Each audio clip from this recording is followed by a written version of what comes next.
오늘 본문이 포함되어 있는 누가복음서는 다른 복음서들보다도 특별하게도 사람들이 세상에 살아있는 동안 허락된 물질, 부, 재물을 지혜롭게 사용할 것을 강조하는 책으로 유명합니다.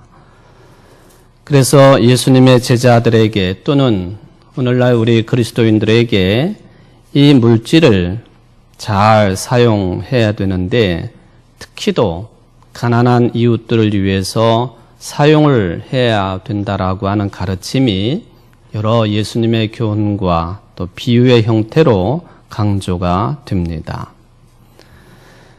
신약성경 오늘 누가복음에 보면은 이 주어진 물질을 잘못 사용했을 때 어떤 일들이 벌어지는가 헬라어 단어를 디아스코르피조라고 하는 단어를 사용을 하는데 이 뜻은 뭐냐 하면은 흩어버린다 또는 흩어지게 한다 그런 의미를 가지고 있습니다.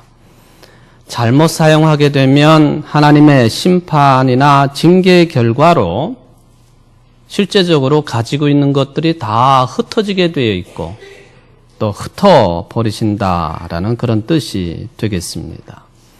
이 디아스코르피조라고 하는 이 단어는 여러분들 혹시 귀에 이런 단어를 잘 들어오신 분들이 계시겠습니다만은 70인역 가운데에서 보면은 흩어진 백성을 이야기할 때 뭐라고 부르느냐 하면은 디아스포라 그렇게 부릅니다. 그러니까 디아스코르피조 흩어버린다 또는 흩어진 백성 디아스포라 흩어진 백성이 왜 흩어졌느냐 하나님의 심판과 징계의 결과로 한 곳에 모여있지 못하고 흩어지게 되었다 하는 그런 개념이 적용이 되는 것이죠. 요한복음 11장 52절에 보면은 대제사장 가야바가 예수님에 관해서 이야기할 때 특히 예수님의 죽음에 대해서 마치 예언의 말씀처럼 이런 이야기를 합니다. 흩어진 하나님의 자녀를 모아 하나가 되기 위하여 죽으실 것이라. 그러니까 예수님이 우리에게 은혜를 베푸셔서 흩어져 있는 상태의 하나님의 자녀들을 예수님이 죽으시고 부활하셔서 그리스도가 되심으로 하나가 되기 위해서 죽으신다. 예언 말씀처럼 들리게 됩니다. 이게 다 관련이 되어 있는 그런 단어로부터 나오는 내용이 되겠습니다. 즉 예수님은 하나님의 백성을 흩어지게 하려고 오시는 분이 아니라 구원의 역사로 흩어진 백성들을 모으시려고 오시는 분이시다. 여기에 흩어진다라고 하는 말에 반대 개념으로 사용되어진 헬라어가 시나고라고 하는 단어입니다. 예수님이 공생애를 사시면서 여러 차례 회당에 들어가셔서 말씀을 가르치시는데 그 회당을 뭐라고 부르느냐 하면은 시나고그 그렇게 부릅니다. 그러니까 백성들이 모여서 하나님의 말씀을 듣고 기도한다 하는 그런 의미가 되겠죠. 이렇게 누가복음은 재물을 사용하는 데 있어서 해치거나 흩어버리거나 또는 모은다라고 하는 관점으로 특별하게 보고 있습니다.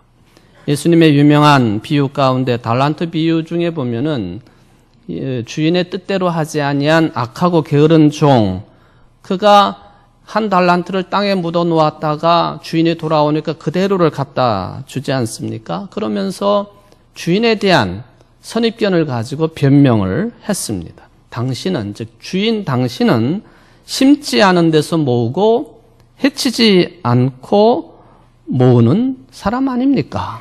그러므로 내가 이 돈을 그대로 묻었다가 당신에게로 돌려줍니다 하는 그런 표현을 사용을 합니다. 악한 종, 주인이 어떤 사람인지는 대충은 알았지만은 주인을 오해를 하고 있었던 인물로 성경은 기록을 합니다. 어쨌든 재물에 대한 잘못된 사용, 그래서 재물이 흩어지고 헤쳐지고 낭비되는 것, 이건 불행의 결과로 이어진다고 하는 것이죠. 반대로 모으고 바르게 사용하는 것은 하나님의 기쁨이 되는 것이라고 성경은 교훈을 하고 있습니다. 물론 여기에서 모으고 또 바르게 사용한다라고 하는 이 개념 속에는 단순하게 나 자신만을 위해서 또 내 가족만을 위해서 이기적으로 탐심을 채우기 위한 모음이나 치부가 아닙니다. 그러기에 누가복음서는 어리석은 부자의 비유를 통해서 자기 자신을 위하여 재물을 쌓아두지 말라고 경고 말씀을 주십니다.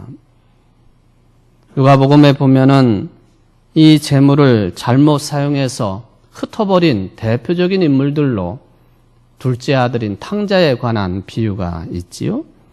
또 불의한 청지기가 주인의 소유를 낭비한 이야기도 기록이 됩니다.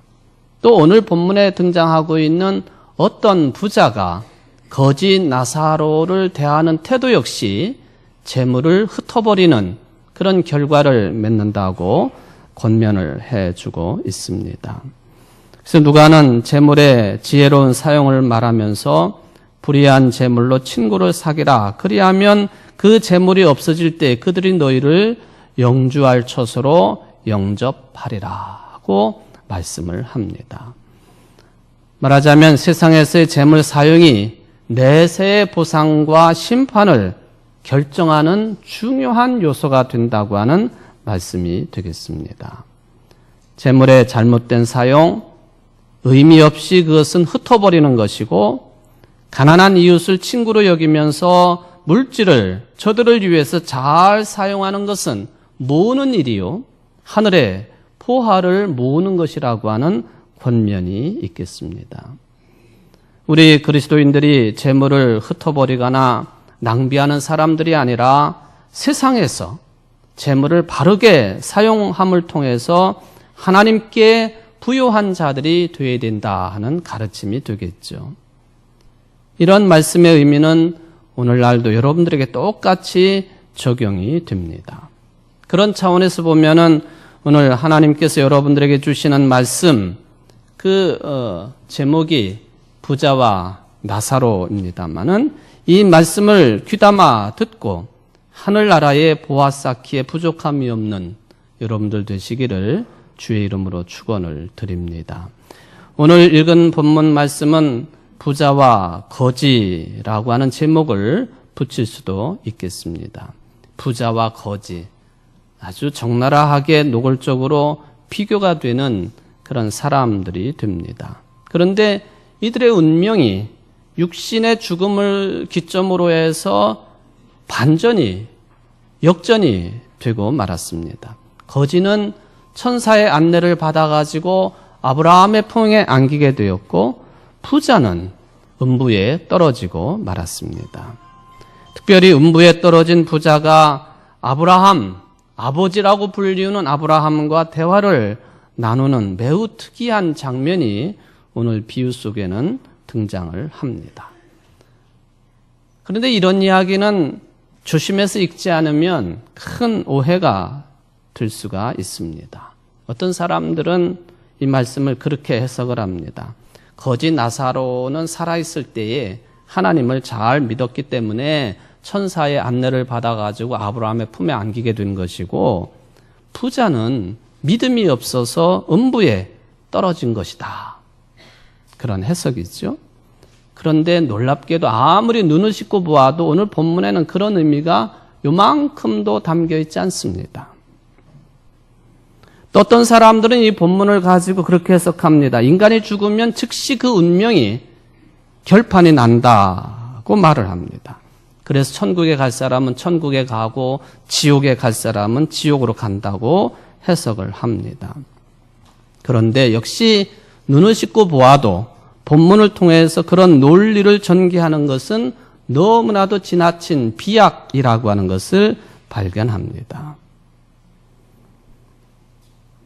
만약에 우리들이 본문을 이런 식으로 읽는다고 한다면 마치 요즘에 날개를 펴고 난리를 치고 있는 신천지 이단 집단이 예수님의 비유를 해석하는 꼴과 조금도 차이가 없다고 하는 것이죠.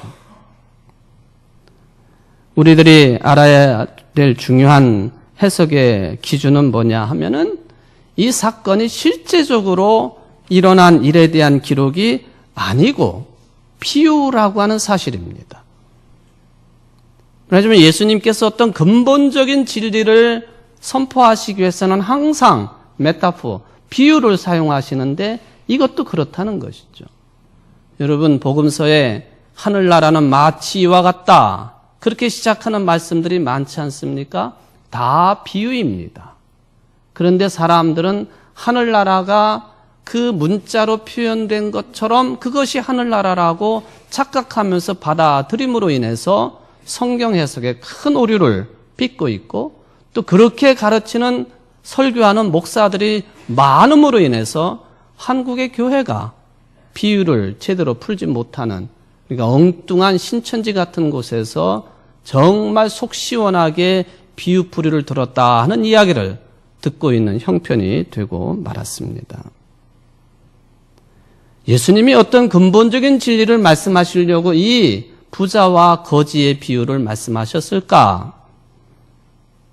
이것을 좀 진리에 가깝게 접근을 하려면 예수님이 도대체 어떤 사람들에게 이 말씀을 주셨는지, 집중적으로 어떤 사람들이 이 비유의 말씀을 들었는지를 찾아내야 되겠습니다.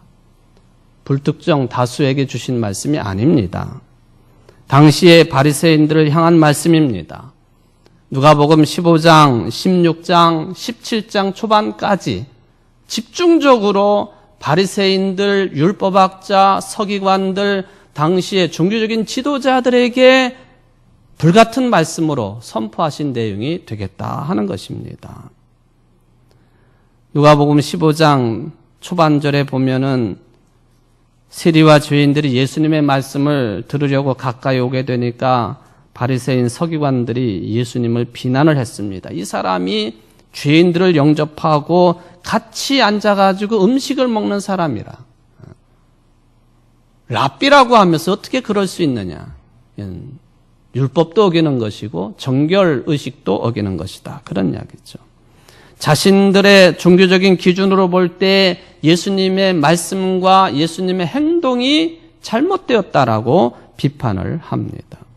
그 뒤로도 예수님은 당시 사회에 소외된 사람들, 소수자들에게 대한 이야기를 비유로 말씀을 하십니다.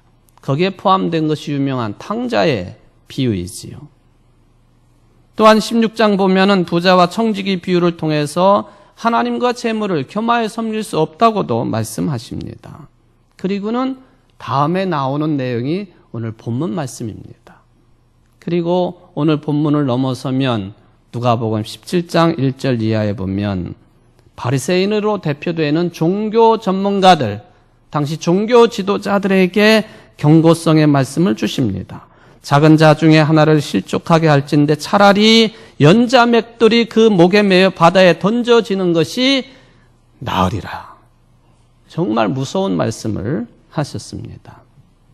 이런 일련의 흐름을 놓고 볼 때에 부자와 거지, 나사로의 비유의 말씀은 뭐냐? 당시 바리새인을 중심으로 한 종교 지도자들, 자신들의 종교적인 고정관념, 종교적인 아집, 종교적인 고집, 여기에 빠져 있어서 소외된 사람들, 소수자들, 세리나 죄인들, 여성이나 아이들이나 거지나 나그네나 이런 사람들을 의도적으로 적극적으로 배척한 것에 대한 준엄한 경고의 말씀입니다. 이렇게 해석할 수 있다면 그나마 예수님의 비유의 뜻에 근접한, 완벽하지는 않지만 근접한 해석으로 받아들여질 수 있지 않을까, 저는 그런 생각을 해봅니다. 오늘 비유에 나오는 부자는 살아있는 동안에 자색 옷을 입었고 고운 베옷을 입고 날마다 호화롭게 지낸 사람이었습니다. 그런데 놀랍게도 저도 그렇고 여러분들도 그렇고 세상 살면서 이렇게 살기를 원치 않는 사람이 어디 있겠어요? 잘 살기를 원하지요. 그런데 거지 나사로는 정반대였습니다. 그 상태가 어떠했는지 나사로라 이름하는 한 거지가 헌데투성이로 그의 대문 앞에 버려진 채 그 부자의 상에서 떨어지는 것으로 배불리려 하며 심지어 개들이 와서 그 헌대를 핥더라. 예수님의 비유에 등장하는 대부분의 사람들은 실명이 등장하는 경우가 거의 없습니다. 그런데 이 비유에서는 특별히 거짐에도 불구하고 나사로라고 하는 이름, 실명이 거명이 되었습니다. 저는 이 내용에 착안을 해서 오늘 설교의 제목을 잡았습니다. 잘 사는 부자지만 이름이 없어요. 어떤 부자 그렇게 되어 있고, 거지, 온몸이 다 헐었고 움직일 수도 없고 개들이 와가지고 헌대를 핥고 먹기도 제대로 할 수 없는 이 거지이지만 나사로라 하는 이름이 분명하게 불리어집니다. 이 나사로는 헌대투성인 채로 부자의 대문 앞에 버려져 있습니다. 버려졌다라고 하는 의미는 스스로 움직이지 못하는 사람이라 그런 뜻이에요. 38년 된 병자가 그 샘물이 동하기를 기다리는 것처럼 그 움직이지 못하는 상태, 자기 힘으로는 아무것도 할 수 없는 그런 상태의 사람, 이게 버려진 사람이라고 하는 의미가 되겠습니다. 그는 그 집에 부자의 상에서 떨어지는 것을 먹으려고 합니다마는 여기 부자의 상에서 떨어지는 것이라고 하는 이 말도 부자가 맛있는 것을 먹고 남겨놓은 것이 아닙니다. 쓰레기입니다. 옛날에 지금도 마찬가지입니다마는 밀가루를 주식으로 하고 빵을 주식으로 하는 그런 나라들은 주식으로 빵을 먹습니다마는 그 빵 중에 일부분은 빵도 먹다가 또 손에 묻은 소스도 있고 손에 묻은 지저분한 기름기도 있고, 이것을 어디다 닦느냐? 요즘 같으면은 티슈를 딱 뽑아가지고 또는 물티슈 이런 걸로 닦으면 편하겠습니다. 옛날에는 그러지 못했습니다. 손에 기름기가 묻고 소스가 묻고 그러면은 빵 조각을 들어가지고 그 손을 닦아냈습니다. 여기 버려졌다, 떨어졌다 하는 것은 바로 그런 빵입니다. 그런데 이 나사로는 그런 빵조차도, 쓰레기용으로 쓰여진 그 빵조차도 먹을 수가 없는 그런 형편이었다 하는 이런 이야기죠. 상상이 되십니까? 때가 되어가지고 나사로가 죽어서 천사의 인도를 받아 아브라함의 품에 안깁니다.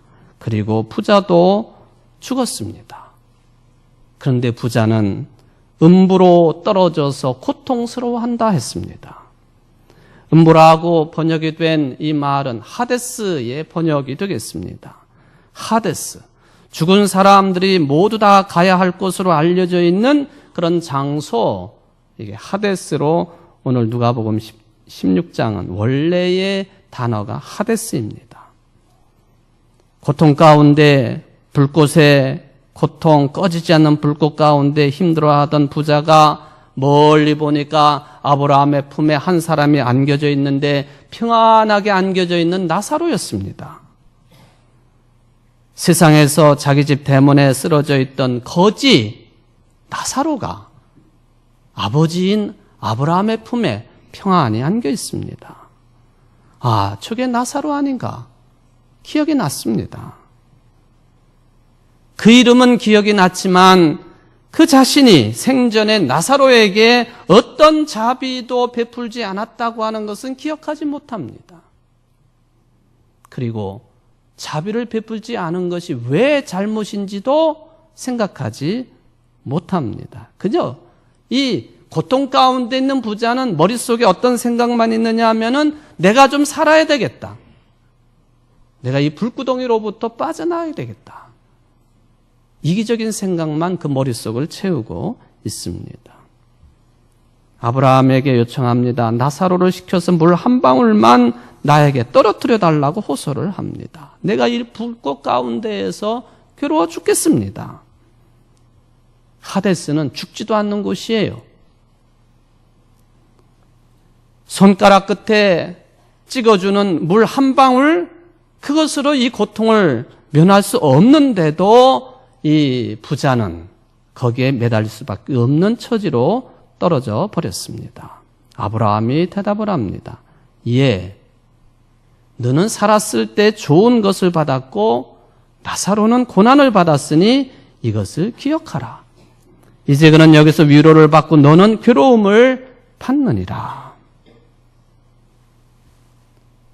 어린아이같이 이 문장을 대하면은 이상하게 들리는 게 뻔한 것입니다. 뭐냐 하면 세상에서 부자로 자색 옷을 입고 고운 베옷을 입고 맛있는 음식을 먹고 즐겁게 사는 것이 잘못이냐? 이 말씀을 읽으면 그렇게 느껴질 수 있습니다. 세상에서 고통스럽게 살고 또 이제 나사로가 고통스럽게 산 것이 또 잘못이냐 하는 그런 의미로도 해석이 됩니다. 문자적으로만 보면 그렇게 읽힐 수도 있겠습니다. 그런데 그것도 역시 말이 안 되는 해석입니다. 우리가 잘 알고 있는 것처럼 성경의 기록에 따르면 아브라함이 어떤 인물이었습니까? 비록 인생 중간중간 어려움을 겪기는 했지만 아브라함은 부유한 족장으로 부유함을 누렸던 사람이에요. 그런데 그가 평안한 곳에서 나사로를 품에 안고 있습니다. 그러니 우리가 어린아이같이 이 말씀을 해석하면 안 된다 하는 것이 드러납니다. 재산도 많았고 종들도 많았고 심지어는 개인이 부리고 있는 병사들도 많이 있었습니다. 다른 사람들에 비해서 경제적으로 넉넉하게 살았다고 하는 것이죠. 이 외에도 성경에 보면은 부자이면서도 칭찬받는 사람들이 많이 등장을 합니다. 그러므로 다른 사람들에 비해 세상에서 경제적으로 넉넉하게 살았다고 하는 것, 또는 건강하게 살았다고 하는 것, 권력을 누렸다고 하는 것, 이것이 하데스에 떨어지는 결정적인 요인이 될 수 없다는 것은 분명하겠습니다. 그렇다면 본문의 부자에게 뭐가 문제일까요? 뭐가 문제일까요? 저는 먼저 오늘 음부로 또는 구렁텅이로 번역이 된 하데스라고 하는 개념을 좀 생각을 해봐야 되겠습니다. 우리는 흔히 음부나 구렁텅이나 여기 오늘 본문은 그렇게 번역을 했습니다만 우리의 이런 절대적인 개념으로 가지고 있는 단어 하나가 지옥이지요. 지옥. 그 개념입니다. 하데스, 지옥. 지옥이라고 하는 말을 우리나라 사전을 통해서 찾아보면은 기독교적인 의미, 불교적인 의미 크게 대별이 됩니다. 기독교적인 의미는 간단하게 한 줄이에요. 불교적인 의미는 여러 줄로 해석을 해놓았습니다. 기독교적인 의미, 큰 죄를 짓고 죽은 사람들이 구원받지 못하고 끝없이 벌을 받는 곳, 이게 하데스 지옥입니다. 불교적인 의미, 죄업을 짓고 매우 심한 괴로움의 세계에 난 중생이나 그런 중생의 세계 또는 그러한 모습의 생존, 그러니까 죽어서 지옥 또 생존하면서도 지옥, 이게 이제 불교적인 개념으로서의 지옥이 되겠습니다. 우리들이 이 지옥과 비슷한 말을 자주 사용하고 있어요. 나락에 떨어졌다 할 때 나락이라고 하는 개념도 지옥의 개념입니다. 우리 이 표현을 자주 사용하지 않습니까? 우리 한국 사람들 불교 영향이 아주 짙기 때문에 이 불교적인 용어를 아무 생각 없이 사용할 때가 참 많아요. 아수라장, 불교적인 용어죠. 또 야단법석, 불교적인 용어죠. 나락으로 떨어졌다, 불교적인 용어죠. 우리 스스럼 없이 그것을 사용하지 않습니까? 요즘에 젊은이들 가운데 우리나라를 가리켜가지고 헬 조선이라 그렇게 부릅니다. 헬. 영어 단어로 이게 지옥이라는 뜻이죠. 그러니까 우리 한국 땅에서 살아간다고 하는 것이 지옥과도 같다.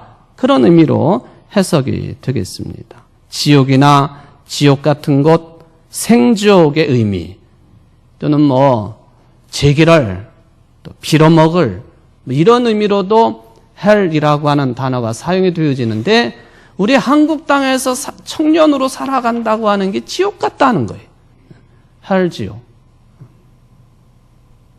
요즘 초등학생들도 유치원 애들도 헐 그런 말을 씁니다만은 헐과 헬은 다르겠지만 의미상으로 보면은 그렇게 비슷하게 받아들여지기도 합니다.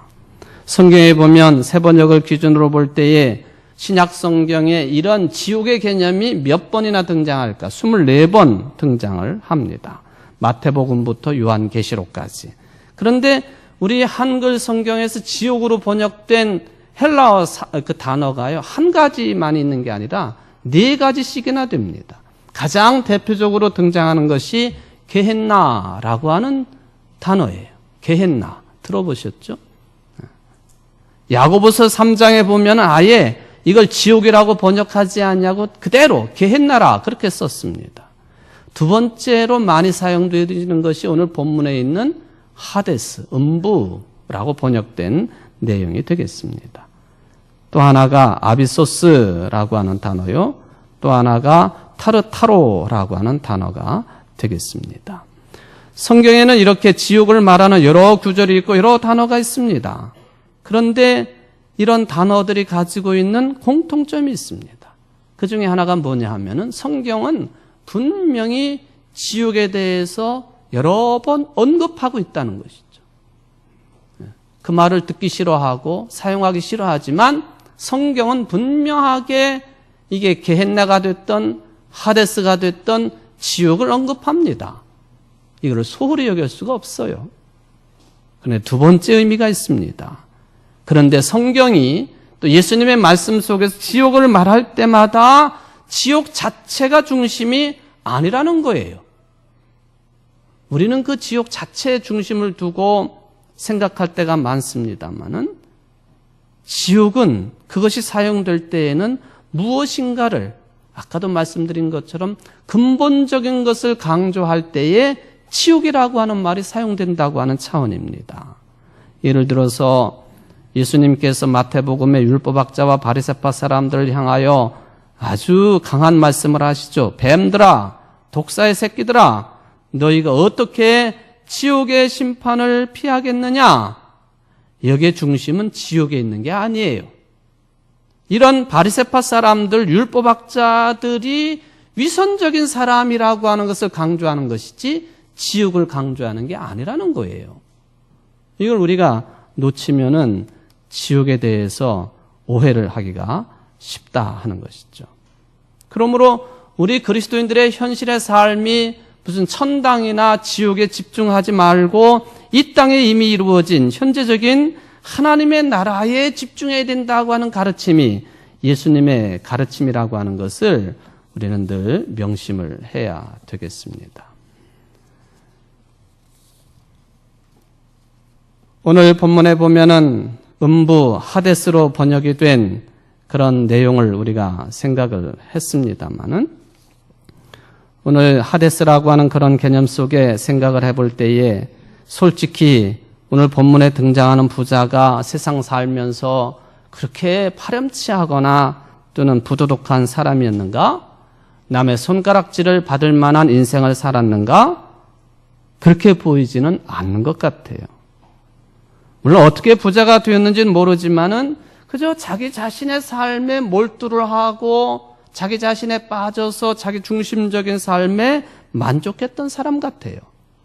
유대인들은 부자가 되는 것이 하나님의 축복이라고 생각했으니까 이도 그렇게 생각하면서 자기 외에 다른 사람, 자기 외에 다른 상황에 대해서는 별 관심 없이 넉넉한 상태로 호화롭게 사는 성공한 인생 같습니다. 그러므로 문제가 여기서 발생합니다. 자기를 중심으로 살아가는 이 사람, 만족해하며 살아가는 이 사람의 눈에는, 이 사람의 귀에는 나사로가 보이지 않았고 나사로의 한탄이 들리지 않았다고 하는 것이 문제가 되겠습니다. 그 어떤 처지에 있는지 관심도 없었습니다. 물론 나사로를 귀찮다고 해가지고 대문 앞에서 쫓아낸 것은 아닙니다만은 나사로를 한 번도 돌봐주지를 않았습니다. 개가 와가지고 나사로의 헌대를 핥았다고 했으니 이 부자에게서는 나사로나 그 헌대를 핥는 개나 매 한 가지였습니다. 자기 세계에만 갇혀있는 사람들에게 가능한 삶의 모습이지요. 제가 앞부분에 이 말씀이 바리새인을 비롯한 종교 지도자들을 향한 말씀이라고 제가 먼저 말씀을 드렸죠. 이 사람들이요, 종교적으로 세련된 사람이에요. 하나님을 향한 열정도 강했던 사람들입니다. 교양이 풍부한 사람들이에요. 존경받을 만한 유인이 많은 사람들이에요. 구제도 많이 했을 거고, 그러니까 존경받을 만한 일도 했던 사람입니다. 그런데 이들이 저 세리나 죄인들과 완전히 다르다고 생각하고, 말하자면은 마치 차벽을 치는 것 마냥 그렇게 옹벽을 쳐놓고 살았던 것이 문제가 되겠습니다. 그래서 예수님이 삭개의 집에 들어갔을 때 죄인의 집에 들어간다고 수군거립니다. 그러므로 이 사람들이 정확히 말하면은 신앙을 가지고 종교적인 행위와 구제와 선교를 했는지 모르지만은 이 모든 것들은 위선이다. 이게 예수님의 판단이었습니다. 위선이다. 본문의 경고에 따르면 그렇게 겉으로 볼 때에는 할 것 다 한 것 같지만 속으로 차벽 치듯이 사람들과의 관계를 끊어놓고 결국엔 하나님과의 관계도 온전치 못한 그런 사람들은 하데스의 고통을 당하게 될 것이라고 말씀하십니다. 이미 생물학적으로 죽기 전에 이미 영적으로 보면은 하나님과의 관계에서, 즉 하나님을 사랑하고 이웃과의 관계에서 이웃을 사랑하는 관점에서 보면은 이 사람은 하데스의 삶을 세상에서부터 살고 있었다. 그런 이야기가 되겠습니다. 성경은 인간이 죽어야 될 이유를 죄에 둡니다. 왜냐하면 이 죄는 생명의 원천인 하나님과의 단절이기 때문에 그렇습니다. 하나님과의 단절된 삶을 어떻게 볼 수 있는가? 이 부자처럼 나사로가 자기 집 문 앞에 있어도 거들떠보지도 않고 듣지도 않고 보살피지도 않고 이 단절이 곧 하나님과의 단절입니다. 그리고 그것은 성경에서 죄라고 말씀하셨고 그 결론은 죽음이라고 말씀을 하십니다. 그런 점에서 보면 오늘날 우리들도 이 어떤 부자보다도 옛날 사람들보다도 죄에 더 쉽게 기울어질 수 있는 환경에서 살고 있지 않습니까? 학교 교육 이기적이지요. 아니 가정교육이요? 너무나도 이기적입니다. 교회 신앙생활 우리 교회는 아니라고 저는 믿고 있습니다만 한국의 교회들의 신앙생활 너무나도 이기적입니다. 온통 나 자신에게만 집중하도록 그렇게 끌어가고 그렇게 교육을 시키고 있지 않습니까? 그렇게 하면 생명을 얻을 수 있는 것처럼 호도하지 않습니까? 성경은 생명은 오로지 하나님께만 속한다고 선포를 하십니다. 우리를 초월한다는 말씀이죠. 하나님만이 할 수 있는 것을 내가 할 수 있다고 여기는 것이 바로 죄고 그 결과는 죽음이옵시다. 세상을 아무리 맛있게 재밌게 산다고 하더라도 단절시켜 놓고 부자처럼 살면 그건 실제로 죽은 것이나 똑같지요. 그래서 요한복음 이렇게 말씀하십니다. 너희가 너희 죄 가운데서 죽으리라. 물론 부자처럼 살고 싶은 것이 인지상정입니다마는 그런 생각에 매몰되어 살아가는 것이 안타까운 일이지요. 삶과 죽음의 신비를 깨닫지 못하고 있는 증거이기 때문에 안타깝습니다. 그런 생각 바꾸어지기가 참 쉽지 않아요. 생각을, 마음을 바꾸는 것이 종교적인 신앙적인 용어로 회개인데 회개가 그냥 일어나지 않으니 어떤 사람들은 보면은 불가능에 가까운 사람들도 있습니다. 이러한 사실을 본문은 이렇게 전하고 있습니다. 하데스 지옥과 아브라함이 있는 곳 사이에 큰 구렁텅이가 있어서 물을 주고 싶어도 못 준다고 하는 말을 듣고는 부자가 아브라함 아버지에게 부탁을 합니다. 저 당신 품에 있는 나사로를 세상에 있는 내 아버지의 집에 있는 형제들에게 보내주십시오. 그래서 나사로의 이야기를 듣고 우리 형제들은 제발 내가 와 있는 이 고통스러운 곳에 오지 않도록 해주시기를 바랍니다.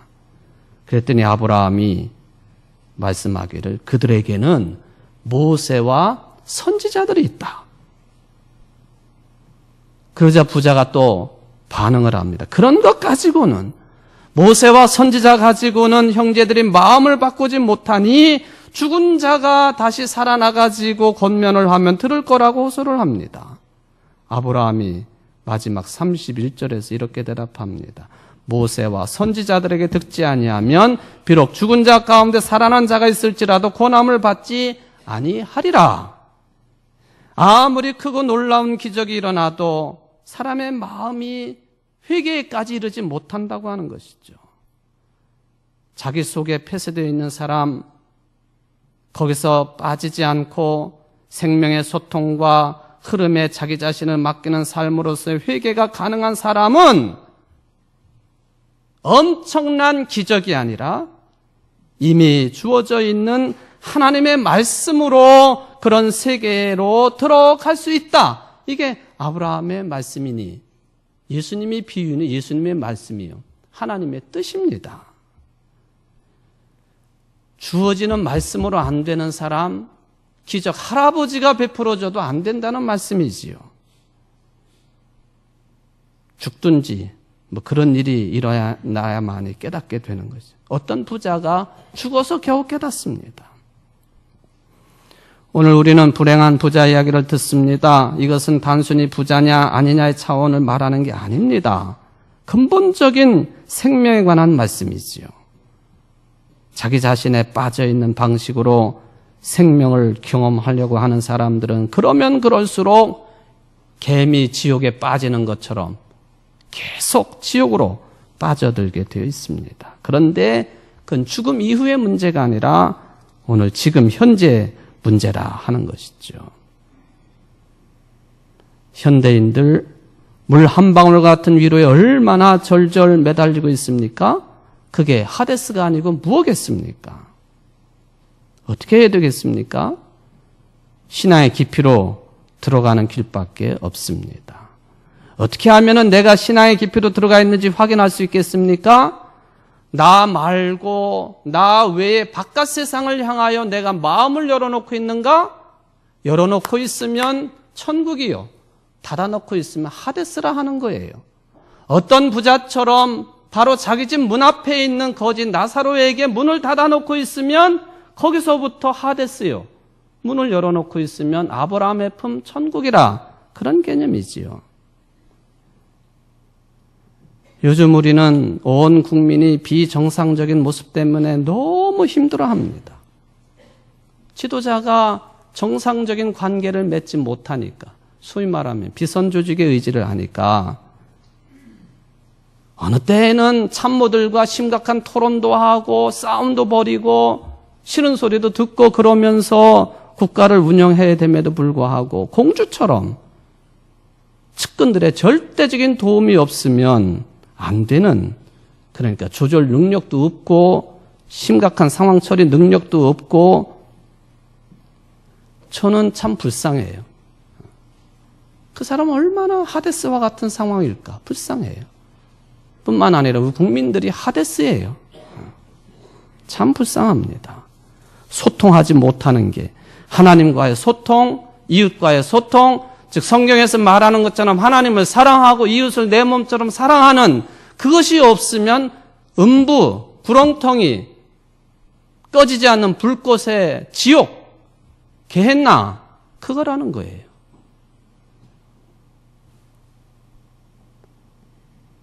이름이 없는 자 나사로 같지만 나중에 유명한 자가 되고, 세상에서 부자이니 유명한 자 같지만 실은 무명한 자 같다고 하는 말씀 왜 나왔겠습니까?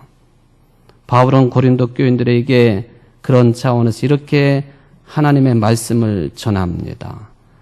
우리는 속이는 사람 같으나 진실하고 이름 없는 사람 같으나 유명하고 죽는 사람 같으나 보십시오 살아 있습니다. 징벌을 받는 사람 같으나 죽임을 당하는 데까지는 이르지 않고 근심하는 사람 같으나 항상 기뻐하고 가난한 사람 같으나 많은 사람을 부유하게 하고 아무것도 가지지 않은 사람 같으나 모든 것을 가진 사람입니다. 여러분, 이름이 있는 삶이 중요한 게 아니라 내가 지금 누구의 품에 안겨서 하나님과 소통하고 이웃과 소통하고 있느냐, 그게 현실의 삶을 하데스로 살 것인지 천국의 삶을 살 것인지 기준이 된다는 것입니다. 주님 오심을 기다리는 이 대림절 기간, 여러분들 아브라함 품에 있었던 나사로처럼 천국의 삶을 충만하게 살아가시기를 주의 이름으로 축원을 드립니다. 기도하시겠습니다. 자비하신 하나님, 우리가 어떤 부자가 될는지 거지 나사로가 될는지 하나님만이 아시겠지요. 주님, 우리는 현실의 삶을 살던 죽음 뒤의 삶을 살던 하나님의 도우심으로 은혜로 아브라함 품에 안긴 평안을 누리는 나사로와 같은 사람이 되기를 원합니다. 주님, 우리에게 주신 것들 나누게 하시고 베풀게 하시고 개방하게 하시고 또한 사랑으로 살아가기에 부족함이 없는, 그래서 하나님께 영광이 우리 자신들도 하데스가 아닌 천국의 삶을 이곳으로부터 잇대어 살아가는 충만한 삶이 되어질 수 있도록 축복을 내리워 주옵소서. 예수님의 이름으로 간절히 기도하옵나이다. 아멘.